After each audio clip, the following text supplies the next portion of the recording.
مطہرات۔ نماز اسلام کا وہ اہم ترین الہی فریضہ ہے جو دین کا ستون اور مکتب اسلام کی علامت ہے، پیغمبر کی آنکھوں کی ٹھنڈک ہے۔ قیامت میں سب سے پہلے اسی کے بارے میں سوال ہوگا اور یہی جنت کی کنجی ہے۔ اس عظیم عبادت کی بجا آوری کے لیے ضروری ہے کہ ہم اپنی نورانی روح اور پاکیزہ جسم کے ساتھ خدا کی بارگاہ میں حاضر ہوں۔ روح کی طہارت وضو، غسل یا پھر تیمم کے ذریعے حاصل ہوتی ہے، جبکہ ظاہری اور جسمانی طہارت کے لیے اپنے بدن اور لباس کو نجاستوں سے پاک کرنا چاہیے۔ لہذا ہمیں مطہرات یعنی جو چیزیں نجاستوں کو پاک کرتی ہیں انہیں اچھی طرح پہچاننا چاہیے۔ مسلمان کا غائب ہونا۔ اگر کسی مسلمان کے پاس کوئی نجس چیز ہو اور اس بات کا احتمال ہو کہ اس نے اسے پاک کر لیا ہوگا تو پھر ایسی چیز سے بچنا ضروری نہیں ہے۔ نجاست خور جانور کا استبرا، اس حلال گوشت حیوان کا پیشاب و پخانہ جسے انسانی فضلہ کھانے کی عادت پڑ گئی ہو، نجس ہے، اور اسے پاک کرنے کا طریقہ یہ ہے کہ اسے مقررہ مدت تک نجاست کھانے سے روک دیا جائے۔ عین نجاست کا برطرف ہونا۔ حیوانات کے بدن سے عین نجاست کا دور ہو جانا ان کے بدن کے پاک ہونے کے لیے کافی ہے۔ طبیعیت یعنی کسی نجس چیز کے پاک ہونے کی وجہ سے کسی اور نجس چیز کا پاک ہو جانا، مثلا میت کے غسل کے مکمل ہونے کے ساتھ غسل دینے کی جگہ اور وسائل کا پاک ہو جانا۔ اسلام کافر نجس ہے اور وہ صرف مسلمان ہونے کے بعد ہی پاک ہو سکتا ہے۔ انتقال۔ نجس خون، مثلا انسان یا خون جہندہ رکھنے والے حیوان کا خون کسی ایسے حیوان میں منتقل ہو جائے جو خون جہندہ نہیں رکھتا تو اس کا خون سمجھا جائے گا اور پاک شمار کیا جائے گا، جیسے مچھر یا جونک کا خون۔ استحالہ یعنی نجس چیز کی جنس اور ماہیت کا بدل جانا، جیسے نجس لکڑی کا جل کر راکھ ہو جانا۔ سورج، زمین، عمارت، درخت اور اس کے ثابت اجزاء کو چند شرائط کے ساتھ پاک کرتا ہے، مثلا عین نجاست کا مکمل طور پر دور ہونا، نجاست کی جگہ کا تر ہونا، سورج کی راست شعاؤں کے ذریعے اس جگہ کا خشک ہو جانا۔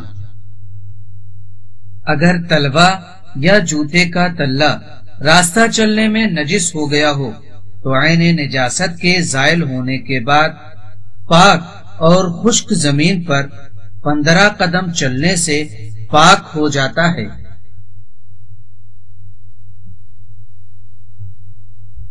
پانی وہ اہم چیز ہے جو ہماری روز مرہ کی زندگی میں مختلف طریقے سے ہمارے کام آتا ہے، جیسے پینا، وضو کرنا، غسل کرنا یا بدن، لباس اور برتن وغیرہ دھونا۔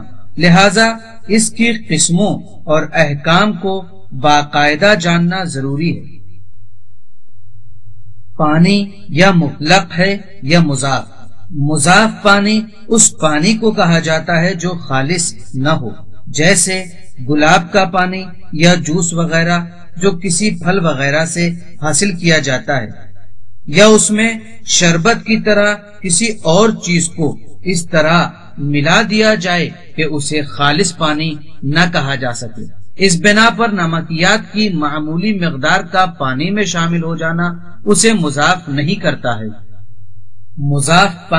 مضاف پانی نجس چیز کو پاک نہیں کرتا اور اس سے کیا ہوا وضو اور غسل باطل ہے، اور اگر اس میں نجاست پڑ جائے تو پورا کا پورا نجس ہو جاتا ہے۔ مذکورہ موارد کے علاوہ باقی پانی کو مطلق کہا جاتا ہے۔ مطلق پانی کی کئی قسمیں ہیں۔ اگر پانی اتنی مقدار میں ہو کہ اس کے ظرف یا جگہ کی لمبائی، چوڑائی اور گہرائی سب کی سب معمولی طور پر 3.5 بالشت ہو تو اسے کُر پانی کہتے ہیں۔ کُر کی خصوصیت یہ ہے کہ اگر اس میں عین نجاست مثلا خون وغیرہ گر جائے اور پانی کا رنگ، بو اور مزہ نہ بدلے تو وہ پانی نجس نہ ہوگا، اور اس سے دوسری نجس چیزوں کو بھی پاک کیا جا سکتا ہے۔ وہ پانی جو کر کی مقدار سے کم ہو اسے قلیل پانی کہا جاتا ہے، اور اگر اس میں کوئی نجاست گر جائے تو وہ پورا کا پورا نجس ہو جائے گا۔ البتہ اگر شرائط کے ساتھ، جیسا کہ بعد میں بیان ہوگا، قلیل پانی کو نجس چیز پر ڈالا جائے تو اسے پاک کر دے گا، لیکن اس نجس چیز سے جدا ہونے والا پانی نجس ہوگا۔